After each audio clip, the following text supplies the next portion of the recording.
Today we are going to be creating a skyscraper scene completely inside of Maya without using any third-party plugin or any, you can say, third-party texture file or anything like that.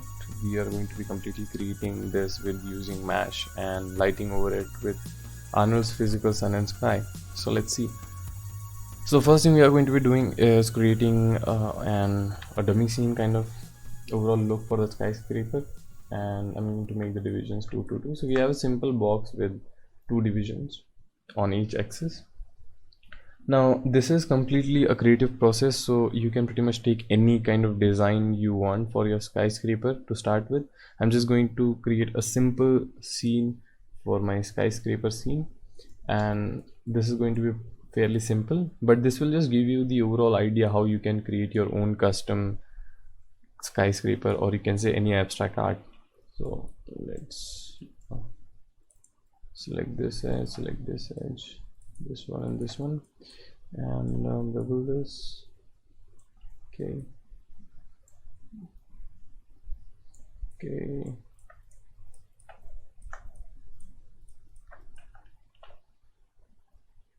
let's extrude this down.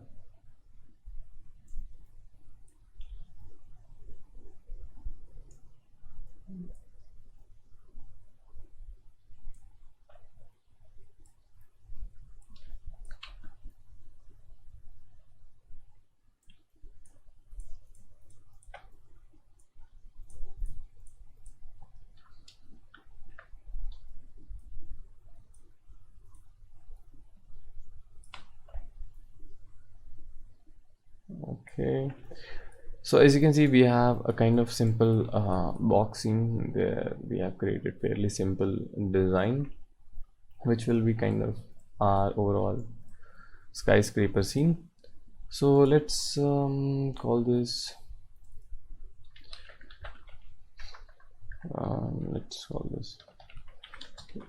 bevel for now. I was going to call it part 1, but okay. Let's create a plane now, and we will call this plane water. Okay, and I'm going to turn off the shapes, and let's call this water, and I'm going to change the divisions to 1 and 1. Let's make it somewhere around like this, pretty big. And let's create one more plane, and let's increase it to the same amount, and let's call this one landscape. So I'm going to select the water, and I'm just going to put in a layer. Let's call this layer water. Let's save this. Already exist _1 landscape.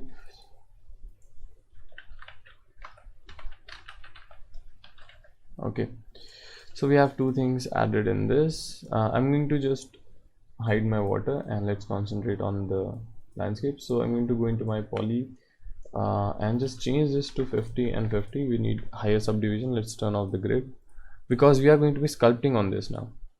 So if you go to the sculpt menu, you have lots of brushes to sculpt your overall design, but the majority of the brushes we are going to be using is pretty much relax and smooth and wax tool, and that's it. But you're free to choose whatever brush you want.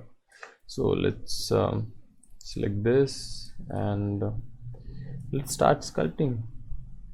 So the brush I'm using is this one, which is called as a wax tool. Okay, and this will just kind of add a little bit of layer to it. And if you don't hold anything and if you paint on it, it will just add the volume on the surface, but if you hold down control, it will subtract the mesh, the overall volume on the surface.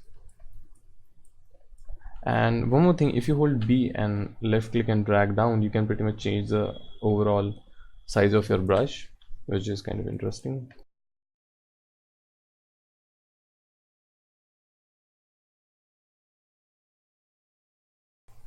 As I said, this is completely random. This can be anything that you choose to be, and play around with different kinds of sculpting brushes to get what kind of look you want.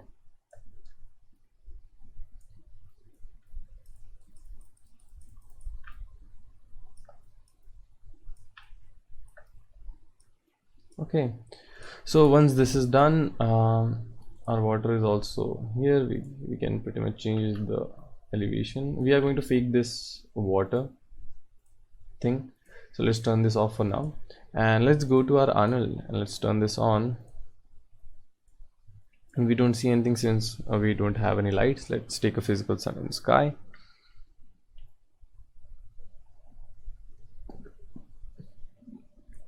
So we have something like this. Let's pause this and let's take a camera.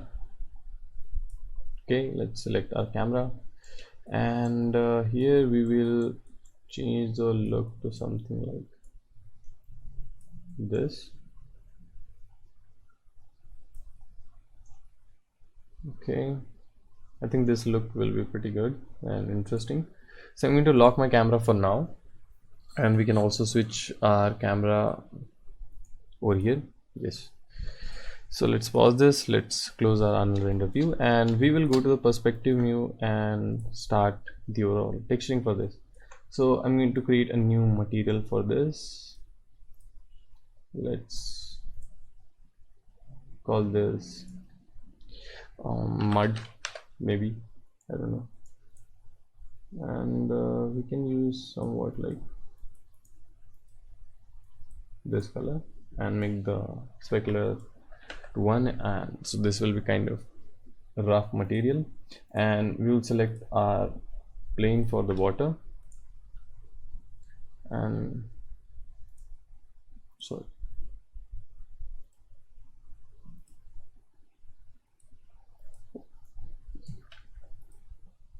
okay, and let's add a new material.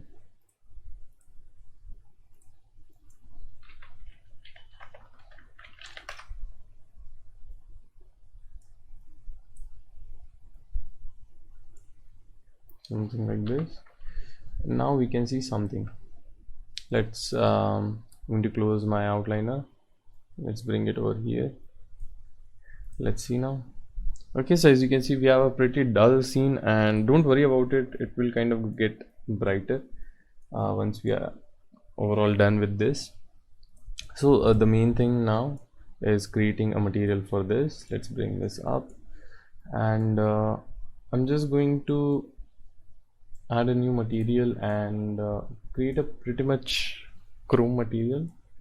Let's make this 1 and roughness to probably around 0.2, and I think this is good enough, and the color to pretty much gray. And also I'm going to go to my face mode and select these faces which are on the side and create new material for this sand surface, and I'm going to call this glass. So let's turn off the diffuse and turn on the transmission, and make sure your opaque is turned off. Okay, so if we look at this now, if we turn on our IPR and go to the perspective, so the outer material is completely chrome, or you can say metallic, but the left sides of the object is made out of glass. I think the roughness value on the glass is too much. 100 is fairly enough. So now comes the crucial part, that is creating the scraper.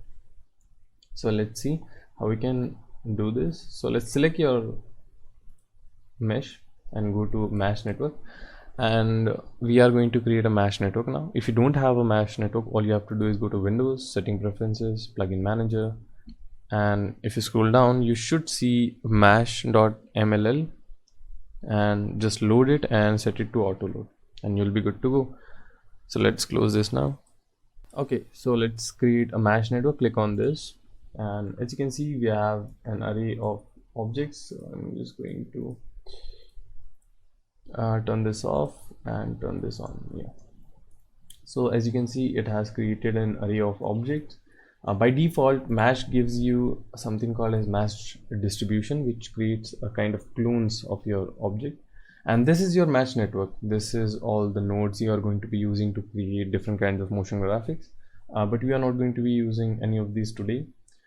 So let's go down to distribution, and as you can see, the number of points is set to 10 and the distance axis has been set to X. That's why it's moving on the X axis, but we don't want the X axis, we want the Y axis. So let's move it on the Y. Let's change this to something like 20. I think 20 is good enough, and change the number of, I think maybe 25, and 30 is good enough.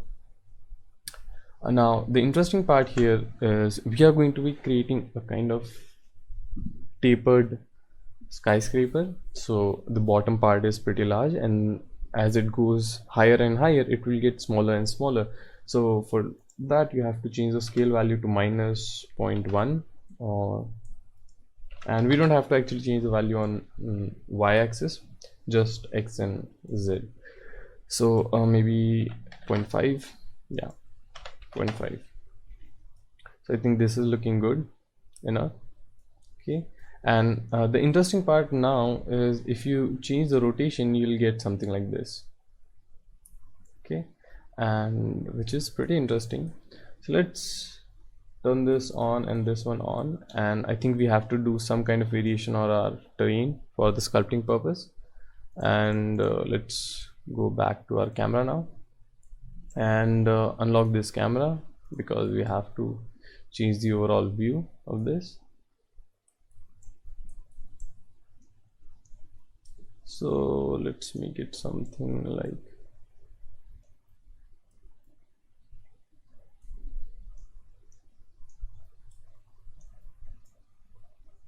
this. Okay, and I'm going to lock this camera now and move this and this around here and here. Okay, that fits perfectly. And if you don't like the rotation, you can always go in and change the overall rotation if you think this is too much.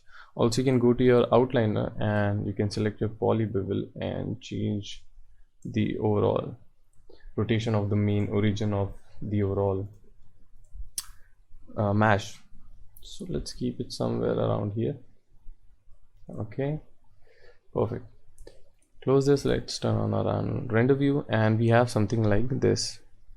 Now I'm going to select my physical sun and sky, go to physical sky, and let's change the turbidity, and this is kind of like the haziness of your sun. And let's change the elevation, and elevation controls the overall how elevated your sun is. It's if it's a dawn time, it will be pretty lower, and if it's a pretty, you can say a sunny day, the sun will be pretty higher. So you can change the elevation. So I'm going to make the elevation pretty low, and azimuth can control the overall, you can say the rotation of your overall sun as a 360 rotation. So let's move this till we see our sun. Yes, and let's, I think, increase it more. Yeah, so I think this is looking pretty interesting. And one more thing I like to change is that if I select my poly bevel, I think it's too thin, and I'm just going to make it broader to something like this, and way broad, I think.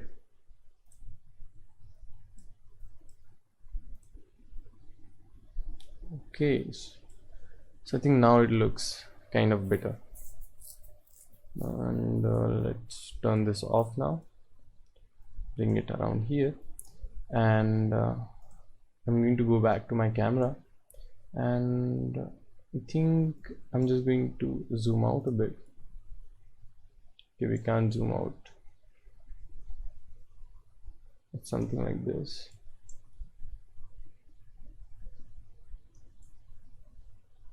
Okay, and I'm going to select this and go to my mesh distribution, increase it to 35 and change the scale value to probably around 0.6 and -0.6. Let's make it even higher till here. Yeah, now I think it is kind of giving us that interesting look that we were looking for.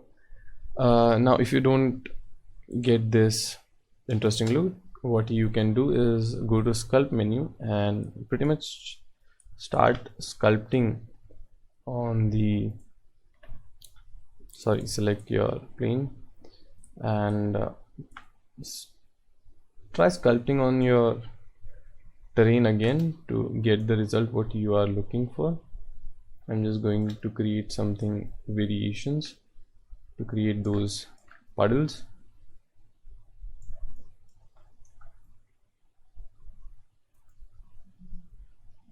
Okay,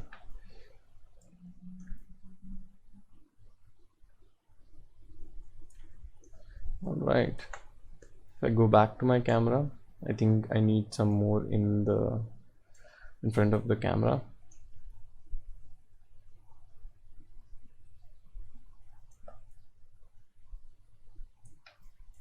Okay, let's see now. Okay, so now we get something like this, and we also see the base of this mesh network and or the overall, you can say, the skyscraper. So we are just going to move this up. Okay, perfect. So now if you look at it, let's go to Arnold and IPR. So we have something like this. If you do see the horizon line around here, all you have to do is select this and you can pretty much rotate this downward, and that will just fix the overall horizon line problem. And you can play around with different kinds of shading, and as I said, this is a completely creative process. This was just to showcase what you can do with this and what are the possibilities. I took a pretty simple model for this. We created a simple model, and definitely play around with a complex structure to create an interesting results, and play around with the physical sun and sky. I think I'm just going to increase the turbidity on this, and let's change this around here, I think, and let's lower the elevation. Okay, and make sure your sample values are pretty high, right? Maybe like 8, or I think 6 will be enough for this. And you can change the exposure if the exposure is too low, which I think is not in this area. And go to your render settings, go to Arnold, make sure it is set to 8, diffuse to 4, and since we are not using any transmission, you can turn this off. Oh sorry, we are using transmission. We have created some glass, and let's turn off this. So if it's a glass, we need higher sample. Go to red depth, and the rest is good. The GI on diffuse and specular is good. Perfect. Make sure it's a JPEG object, and